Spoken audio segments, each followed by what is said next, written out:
ओम शांति। 12 मार्च 2022 बाबा के महावाक्य। मीठे बच्चे, बेहद के बाप से सदा सुख का वर्षा लेना है तो जो भी खामियां हैं उन्हें निकाल दो। पढ़ाई अच्छी रीति पढ़ो और पढ़ाओ।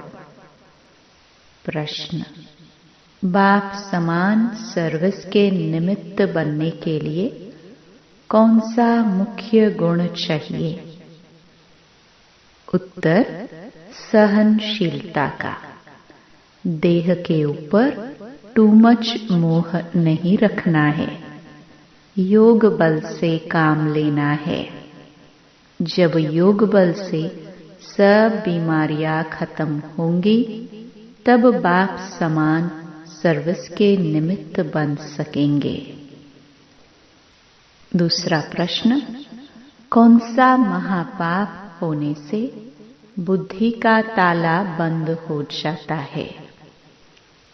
उत्तर, यदि बाप का बनकर बाप की निंदा कराते हैं, आज्ञाकारी वफादार बनने के बजाय किसी भी भूत के वशीभूत होकर डिसर्विस करते हैं, कालापन नहीं छोड़ते, तो इस महापाप से बुद्धि को ताला लग जाता है।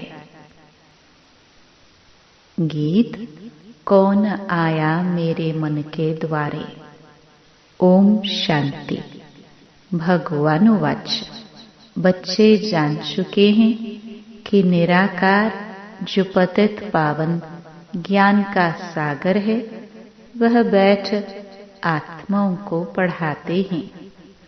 शास्त्र आदि पढ़ना यह सब है भक्ति मार्ग। सतयुग त्रेता में कोई पढ़ते नहीं। द्वापर से लेकर मनुष्य यह पढ़ते रहते हैं। मनुष्यों ने ही शास्त्र बनाए हैं, भगवान ने नहीं बनाए हैं। न कोई व्यास भगवान है। व्यास तो मनुष्य था।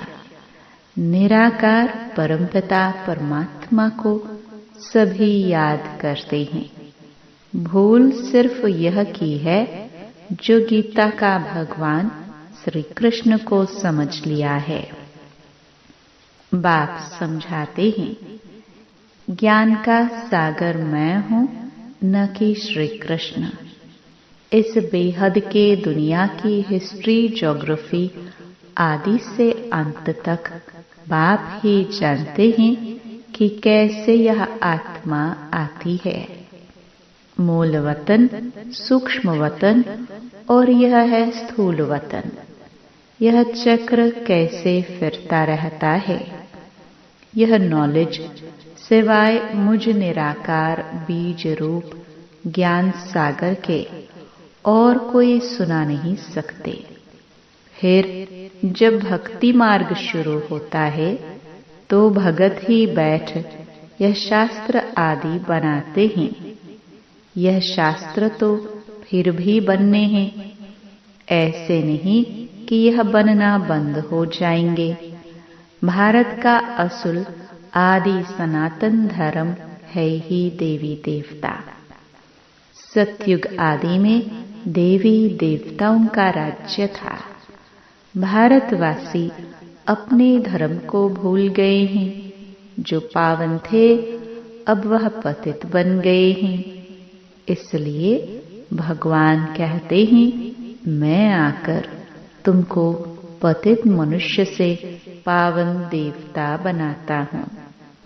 तुम भी जानते हो, देवता बनने के लिए हम पढ़ रहे हैं। मनुष्य से देवता बाप के सिवाय कोई बना नहीं सकता, क्योंकि यहाँ तो सब पतित भ्रष्टाचारी हैं। वह फिर पावन श्रेष्ठाचारी कैसे बनाएंगे? यह पतित आसुरी दुनिया रावण राज्य है। राजाई तो है नहीं, गाया भी जाता है राम राज्य, रावण राज्य। भगवान आकर राम राज्य की स्थापना करते हैं। कहते भी हैं, हे भगवान, गीता का ज्ञान फिर से आकर सुनाओ। कृष्ण तो नहीं सुनाएंगे। अब तुम बच्चे समझते हो कि हमको कोई मनुष्य नहीं पढ़ाते हैं। मनुष्य की आत्माएं सब पढ़ती हैं। पढ़ाने वाला निराकार भगवान है। क्या बनाते हैं?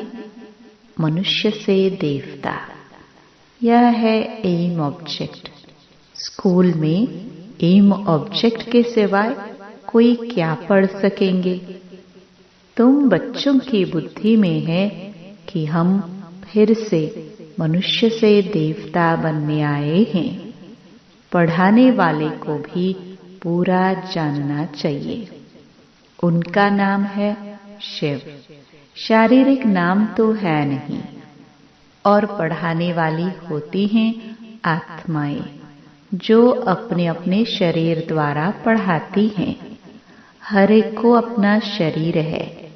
यह एक ही परमपिता परमात्मा है जो कहते हैं, मुझे अपना शरीर नहीं है, मैं इनका आधार लेता हूँ। इनकी आत्मा भी पढ़ती है, जो पहले नंबर में देवता बनती है। जो न्यू मैन था वही पुराना हो गया है। कृष्ण है सबसे पहला न्यू मैन। फिर 84 जन्मों के बाद आकर ब्रह्मा बना। यह अपने जन्मों को नहीं जानते हैं, इसलिए मैं बैठ सुनाता हूँ। पहले जन्म में यह श्री कृष्ण था। फिर पुनर्जन्म लेते लेते पतित बन गया। अब फिर मैं इनको ब्रह्मा बनाकर श्री कृष्ण बनाता हूँ। झाड़ में भी क्लियर लिखा हुआ है।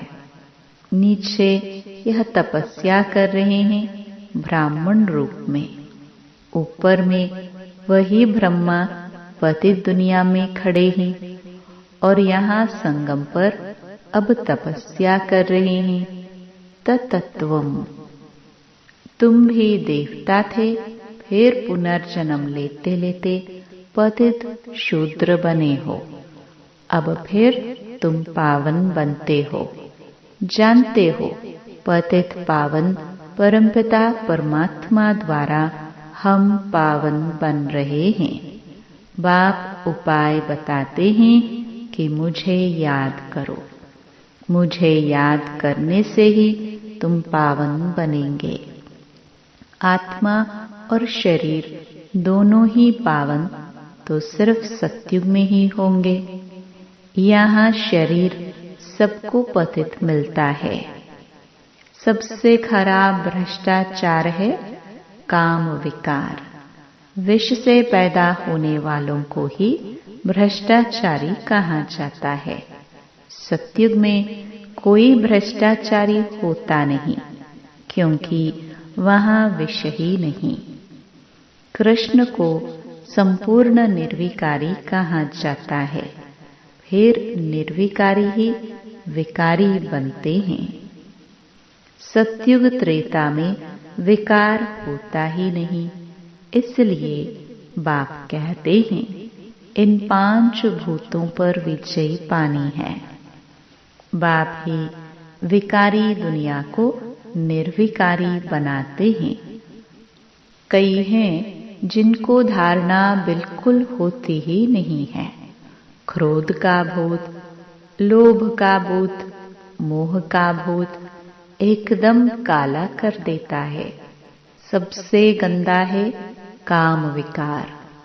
वह भी तब आता है जब देह अभिमान आता है। बाप कहते हैं, अपने को आत्मा समझो। आत्मा में ही संस्कार रहते हैं ज्ञान के। अभी आत्मा के ज्ञान के संस्कार बिल्कुल ही खत्म हो गए हैं। बाबा कहते हैं, मुझे याद करो। मनुष्य तो साकार को ही याद करते हैं। भक्ति में हिरे हुए हैं। गुरु गोसाई व कोई देवता को याद करेंगे, बद्रीनाथ अमरनाथ पर जाएंगे तो पत्थर की बैठ पूजा करेंगे। शिव के मंदिर में भी जाते हैं, परंतु यह किसको पता ही नहीं कि यह बाप है। इसको कहा जाता है अंधश्रद्धा। कोई जानते ही नहीं कि बाप कब आया, कैसे आया। अब तुम बच्चों को सब कुछ समझाया जाता है, परंतु तुम्हारे में भी कोई थोड़े हैं जो अच्छे सयाने वफादार फरमान बरदार बच्चे हैं, जिनमें भूतों का प्रवेश नहीं है। भूतों की प्रवेशता वाले बड़ा तंग करते हैं, बिल्कुल डिसर्विस करते हैं, तो पद भी नीच मिल पड़ता है। पुण्य आत्मा बनने के बदले और ही पापात्मा बन पड़ते हैं। एक तो देह अभिमान है, दूसरा फिर और विकार भी आ जाते हैं। लोभ का भूत आ जाता है। दिल होती रहेगी यह रबड़ी मलाई खाए। यह शुरू से चलता आया है। अभी तो अवस्था परिपक्व बनाना है। लोभ का भूत भी पद भ्रष्ट कर देता है।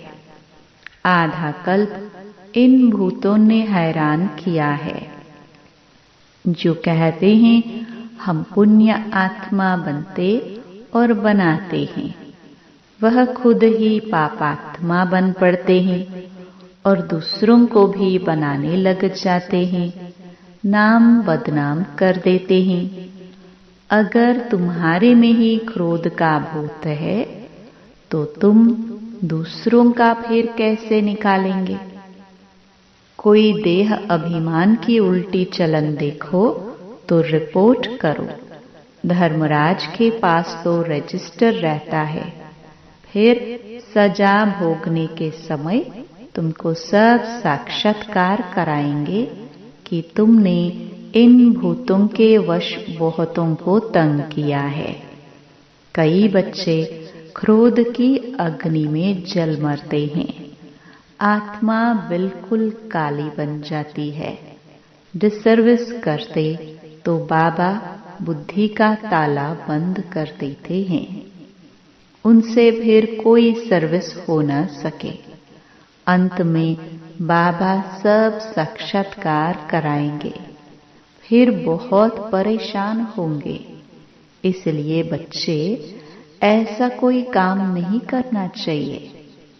बाबा कह देते हैं अगर उल्टी चलन चलते हैं तो रिपोर्ट करो। बाबा समझ जाते हैं देह अभिमान के कारण यह दास दासी जाकर बनेंगे। प्रजा में भी कम पद पाएंगे। बाबा तुम बच्चों को ज्ञान श्रृंगार कराते हैं, फिर भी सुधरते नहीं। इस समय ही परमपिता परमात्मा आकर ज्ञान का श्रृंगार कराए। सतयुग में महाराजा महारानी बनाते हैं। इसमें सहनशीलता बड़ी अच्छी चाहिए। देह के ऊपर टू मच मोह नहीं होना चाहिए। योग बल से काम लेना है। बाबा भी बूढ़ा है परंतु योग में खड़ा है। खांसी आदि होती है फिर भी सर्विस पर रहते हैं। बुद्धि की कितनी सर्विस करनी होती है। इतने बच्चों को संभालना, मेहमानों के लिए प्रबंध रखना कितना बोझा रहता है। ख्यालात भी चलती हैं। अगर कोई बच्चे की बदचलन होगी तो नाम बदनाम कराएंगे। कहेंगे यह ऐसे ब्रह्मा कुमार कुमारी हैं, तो नाम ब्रह्मा का हुआ ना। इसलिए कहा जाता है गुरु का निंदक है सतगुरु के लिए। इन कलयुगी गुरुओं ने फिर अपने लिए बता दिया है। इसलिए मनुष्य उनसे डरते हैं कि कहाँ गुरुजी श्राप न दे देवे। यहाँ कोई ऐसी बात नहीं। अपनी चलन से अपने ऊपर बद्दुआ करते हैं। बच्चों को अपने भविष्य का ख्याल रखना चाहिए। अब पुरुषार्थ नहीं किया तो कल्प कल्पांतर यही हाल होगा। बाप कितनी अच्छी रीति समझाते हैं, फिर भी कई हैं जो कालापन छोड़ते ही नहीं, फिर टूट पड़ते हैं अथवा मरकर जहनुमा में गिर जाते हैं, पढ़ाई छोड़ देते हैं। कोई तो बच्चे अच्छे चलते हैं, कोई तो ईश्वरीय जन्म लेकर 8-10 वर्ष के बाद भी मर पड़ते हैं अथवा फारकती दे देते हैं। लौकिक बाप भी सपूत बच्चों को देख खुश होते हैं, फिर भी नंबरवार तो है ना। कोई कोई सेंटर्स पर भी तंग करते हैं, बड़े कांटे बन जाते हैं। घर के बनकर फिर निंदा कराते हैं तो महान पापात्मा बन जाते हैं। इसलिए बाबा समझाते रहते हैं, तो यहाँ तुम आए हो बेहद के बाप से सुख का वर्षा लेने, तो खामियां सब निकालनी चाहिए। स्कूल में पास होने वाले स्टूडेंट शर्त रखते हैं कि हम 80 मार्क्स से पास होंगे, 90 मार्क्स से पास होंगे। फिर जब पास होते हैं तो खुशी में एक दो को तारे करते हैं। यह है बेहद की पढ़ाई। सूर्यवंशी बनेंगे या चंद्रवंशी, वह भी मालूम पड़ जाता है। चंद्रवंशी राजा रानी जब बनते हैं तो उनके आगे सूर्यवंशी जैसे सेकंड नंबर में हो जाते हैं। राम सीता का जब राज्य चलता है तो लक्ष्मी नारायण छोटे हो जाते हैं। सूर्यवंशी नाम ही खत्म हो जाता है। यह नॉलेज बड़ी रमणीक है। धारणा अच्छी उनको होगी जो श्रीमत पर चलेंगे, वही फिर ऊंच पद पा सकेंगे। शिव बाबा का भक्ति मार्ग में भी पाठ है और ज्ञान मार्ग में भी पाठ है। शंकर का काम है सिर्फ विनाश का, उनका क्या वर्णन करेंगे। शिव बाबा का और ब्रह्मा बाबा का तो बहुत वर्णन है। 84 के चक्र में सबसे नंबर 1 पाठ है बाबा का। उन्होंने फिर शिव शंकर को मिला दिया है।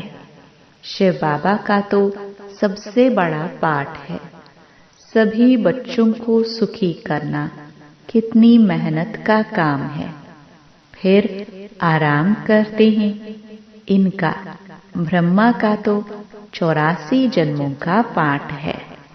इस्लामी बौद्धि आदि तो बाद में आते हैं। वह कोई ऑलराउंड पाठ नहीं बजाते। ऑलराउंड पाठ वालों को सुख कितना है। हम ही स्वर्ग के मालिक बन जाते हैं। भारत स्वर्ग कहलाता है। खुशी कितनी होती है। हम अपने लिए स्वर्ग का राज्य स्थापन कर रहे हैं।